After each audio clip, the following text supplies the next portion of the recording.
Quality और consistent performance के लिए सिर्फ सिल्वर पंप्स एंड मोटर्स, नाम याद रखना। કયા સ્ટોક્સમાં આજે એક્શન પોસિબલ છે? સૌથી પહેલા ધ્યાન પર આવશે વિપ્રો.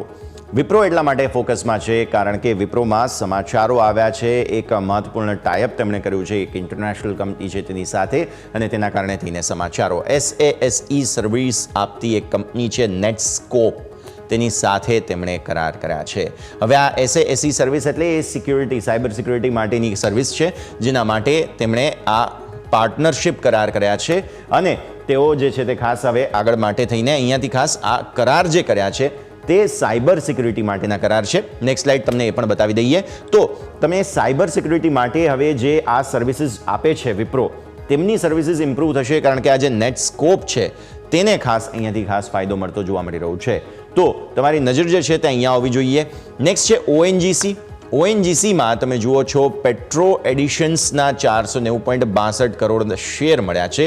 આ ONGC કંપનીની સબસિડિયરી છે, ONGC પેટ્રો એડિશન્સ, એટલે ONGC પેક તેઓ આ નામ આપ્યું છે, જેના 490.62 કરોડ શેર્સ તમને અહીંયાથી મળ્યા છે. નેક્સ્ટ પેજ આ ONGCમાં જ આપણે જોઈએ, અને નેક્સ્ટ પેજમાં તમને જોવા મળશે ડિટેલ્સ. 10 રૂપિયાની ફેસ વેલ્યુ ધરાવતા આ 490.62 કરોડ શેર્સ તેમને મળ્યા છે, એટલે સમજો ઓલમોસ્ટ 4,900 કરોડ રૂપિયાનું ટ્રાન્ઝેક્શન થાય છે. સો ONGC માટે થઈને બેઝિકલી આ બે સમાચારો તમારે ખાસ ધ્યાન પર રાખવાના રહેશે.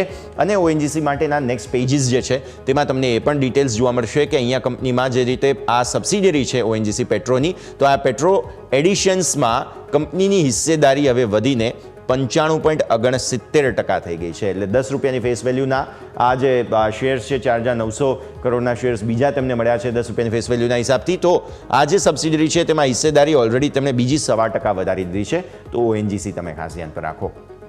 આવો બીજા સ્ટોક્સ પર પણ નજર કરી લઈએ. આજના દિવસે અન્ય સ્ટોક્સમાં પણ મહત્વપૂર્ણ એક્શન તમને બનતું જોવા મળી રહ્યું છે. નેક્સ્ટ સ્ટોક છે RVNL એટલે કે રેલ વિકાસ નિગમ.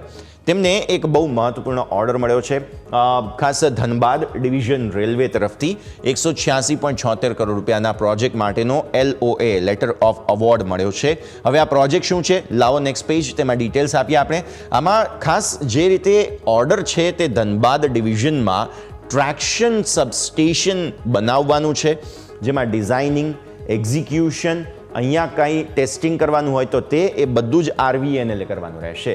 તો RVNL માટે આજનો દિવસ મહત્વપૂર્ણ, કારણ કે આ જે સમાચાર આવ્યા અને 186 કરોડ રૂપિયાનો ઓર્ડર મળ્યો છે તેને કારણે એક્શન પોસિબલ છે. તો નેક્સ્ટ પેજમાં આપણે એ પણ સમજીશું કે અહીંયાથી ખાસ જે પ્રકારે આ કંપનીને ઓર્ડર મળ્યો છે ટ્રેક્શન સબસ્ટેશન બનાવવાનું અહીંયાથી રહેશે. નેક્સ્ટ સ્ટોક પર નજર કરી લઈએ. હવે RVNL બાદ તે રહેશે અહીંયાથી ખાસ તમને જે રીતે ડિટેલ્સ જોવા મળી રહી છે IEX. IEX માટે બહુ ઇન્ટરેસ્ટિંગ સમાચાર છે. એક બાજુ એક્સચેન્જ પર નવેમ્બર મહિનામાં 9,689 MU એટલે કે મેગા યુનિટ્સનું તમને અહીંયાથી વોલ્યુમ જોવા મળ્યું. આ વોલ્યુમ હાઈએસ્ટ એવર છે, એટલે એક્સચેન્જ પર વોલ્યુમ વધી રહ્યા છે. પણ નેક્સ્ટ પેજ લાવો. અહીંયા પ્રોબ્લેમ શું છે? પ્રોબ્લેમ એ છે કે તમારા વોલ્યુમ વધી રહ્યા છે, પણ સામે પર યુનિટનો જે ભાવ હોવો જોઈએ ને, કોસ્ટ, તે તમને ઘટતું જોવા મળશે. તો એન્યુઅલી વોલ્યુમમાં 15.7% વધારો થયો છે. પહેલાં તમે એ જુઓ. સો વોલ્યુમ વધ્યા છે તમારા, એ વધારે વાત સારી કહેવાય, પરંતુ સામે પર યુનિટ તમારી માગ વધવા છતાં પણ યુનિટની જે કિંમત છે તે કિંમત તમને ઘટતી જોવા મળી રહી છે. કેટલી ઘટી છે કિંમત? આવો બતાવીએ. યુનિટની કિંમત વાર્ષિક 13.4% ઘટી ગઈ.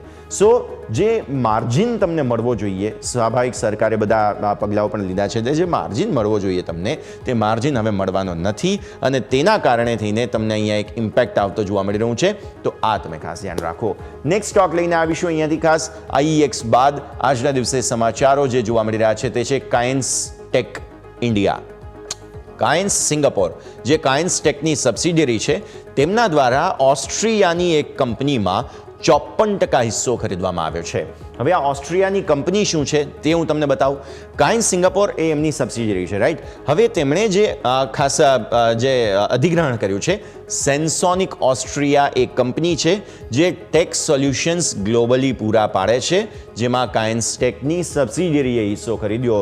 અલ્ટિમેટલી પેરેન્ટ કંપની કાયન્સ ટેક જે ઇન્ડિયા છે તેને અહીંયાથી લાભ થવા જઈ રહ્યો છે. સો આના માટે આજે સેન્સોનિક ઓસ્ટ્રિયા ટેક સર્વિસીસ પૂરી પાડે છે, અને કંપનીનું ઓપરેશન્સ બેઝિકલી ગ્લોબલ અને સિંગાપોરમાં જે છે તે વધારે સુધરતું તમને જોવા મળશે.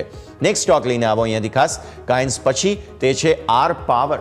આપના બધામાંથી ઘણા લોકો આ મુદ્દે ચર્ચા કરતા હોય છે આર પાવર. તો હવે ફાઇનલી SECI દ્વારા કંપની વિરુદ્ધ જે એક કામ અટકાવો નોટિસ હતી તે પરત ખેંચી લેવાય છે. હવે આ કામ અટકાવો નોટિસ શું છે?